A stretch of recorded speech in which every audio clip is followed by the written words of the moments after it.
Assalamualaikum warahmatullahi wabarakatuh.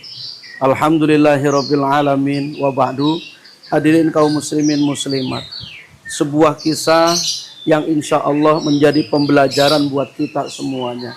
Ada pemuda yang bernama Uwais Al-Qarni. Uwais Al-Qarni di atas muka bumi ini tidak dikenal oleh orang. Karena Uwais Al-Qarni adalah bukan orang yang hebat. Uwais Al-Qarni adalah bukan orang kaya. Uwais Al-Qarni di jalur langit tidak satupun malaikat yang tidak tahu tentang Uwais Al-Qarni. Kenapa kemudian di jalur langit Uwais Al-Qarni itu dikenal oleh makhluk-makhluk Allah, oleh para malaikat yang ada di langit? Adalah karena tujuan mulianya, bakti taat patuhnya kepada kedua orang tuanya, yang ada dalam pikirannya, yang ada dalam benak hatinya. Bagaimana caranya dia bisa memberangkatkan ibadah haji ibunda tercintanya. Uwais Al-Qarni terus berpikir, terus mutar otaknya bagaimana caranya. Dan mengumpulkan uang tentu tidak cukup. Maka Uwais Al-Qarni membeli kambing atau domba. Dan berat domba itu adalah sampai dengan 100 kilo. Dan kandangnya ditaruh di atas gunung oleh beliau. Dengan tujuan naik turun digendong itu kambingnya. Naik turun selama 8 bulan. Sadar bahwa untuk memberangkatkan haji ibunda tercintanya tidaklah mudah.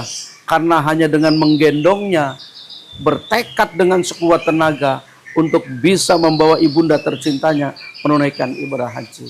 Maka Uwais Al-Qarni setelah melatih diri menggendong kambing domba ini seberat 100 kilo naik turun sudah bisa dipastikan kuat untuk menggendong ibunda tercintanya.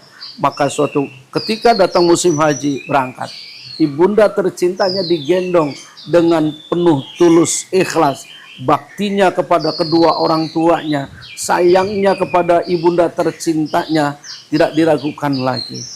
Hadirin yang kami muliakan, tidak peduli sampai kemudian kakinya berdarah-darah, tekad yang bulat untuk bisa mengantarkan ibunda tercintanya sampai di Makkah Al-Mukarramah, Madinah Al-Munawwarah. Tentu bukan perjalanan yang singkat, karena jaraknya adalah lebih dari 1000 km. Oleh karena itu, mari sama-sama kita mengambil hikmahnya. Baktilah sama orang tua, jangan pernah menyakiti orang tua. Allah Subhanahu wa Ta'ala menjelaskan melalui firman-Nya yang saya yakin ayat ini sering mendengarnya. A'udzubillahi minasyaitonirrajim. Bismillahirrahmanirrahim. Wa qadha rabbuka alla ta'budu illa iya